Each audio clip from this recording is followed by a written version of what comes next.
তারপরেও তোমরা তোমাদের রবের কোন কোন ক্ষমতাকে অস্বীকার করবে? وَلِمَنْ خَافَ مَقَامَ رَبِّهِ جَنَّتَانِ আর যারা তাদের প্রভুর সামনে হাজির হওয়ার ব্যাপারে ভয় পায় তাদের প্রত্যেকের জন্য দুটি করে বাগান। فَبِأَيِّ آلَاءِ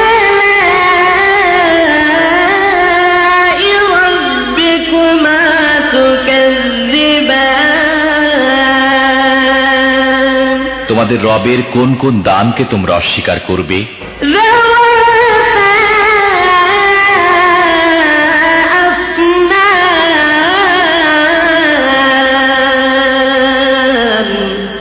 তরতাজা লতা পাতা ও ডালপালায় ভরা।